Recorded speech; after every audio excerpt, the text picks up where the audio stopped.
Nobel Prize-winning economist Paul Krugman recently sat down for an interview with Greg Sargent of the New Republic and delivered a pointed critique of Donald Trump's policies and their economic consequences. Krugman emphasized a paradox. The groups most likely to suffer under Trump's administration are the very ones who helped propel him to the presidency. While this might seem counterintuitive, the data and historical context strongly support Krugman's assessment.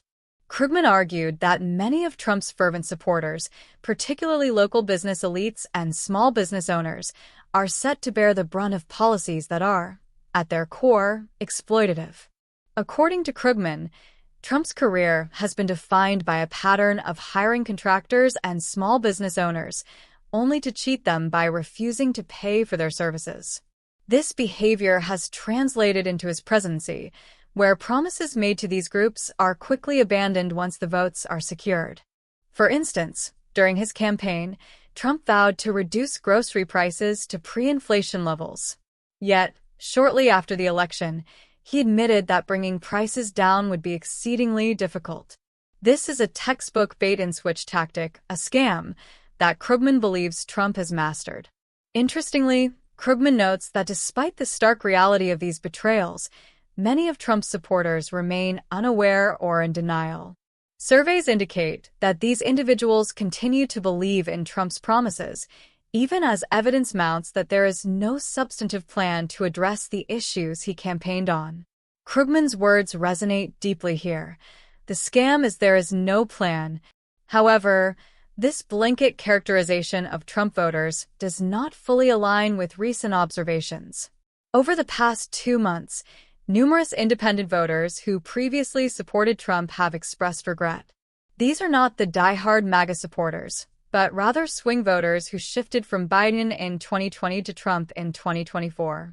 Many of them are now experiencing buyer's remorse.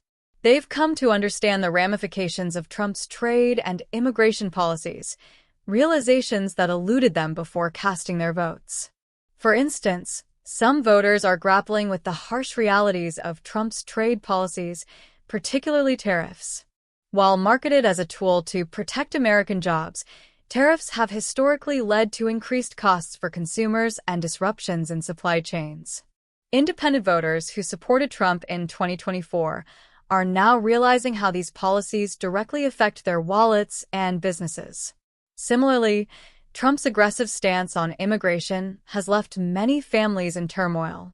Cases have emerged where voters who backed Trump's hardline immigration policies now face the deportation of loved ones, underscoring the human cost of such measures. Yet, there remains a segment of Trump's base, the MAGA loyalists, who are unlikely to waver in their support. Even if their economic circumstances deteriorate as a direct result of Trump's policies, their allegiance appears unwavering. They are deeply entrenched in a worldview where Trump's rhetoric outweighs the tangible impacts of his actions. This dynamic underscores a troubling disconnect between perception and reality among a portion of the electorate. Krugman's critique also extends to the broader implications of Trump's approach to governance. He points out that the international trade rules Trump seeks to dismantle were originally designed by the United States to create a global system conducive to American prosperity.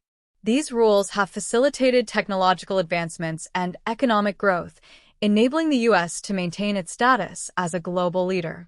However, Trump's protectionist policies threaten to undermine these advantages, isolating the U.S. from the very systems it helped establish.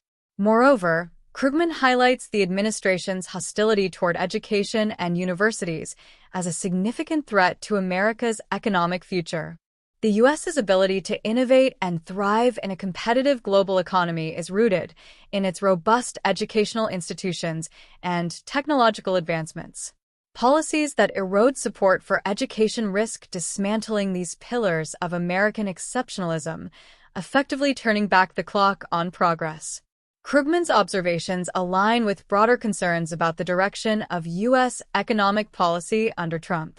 The administration's actions often reflect a short-term, populist approach that prioritizes immediate political gains over sustainable economic strategies. This short-sightedness not only jeopardizes the livelihoods of Trump's supporters, but also poses a long-term threat to the country's economic stability and global standing. In conclusion, while Krugman's analysis focuses on the economic consequences of Trump's policies, it also serves as a broader commentary on the challenges of political accountability and the importance of informed voting. The disconnect between Trump's promises and his actions highlights the need for greater scrutiny and critical engagement from voters.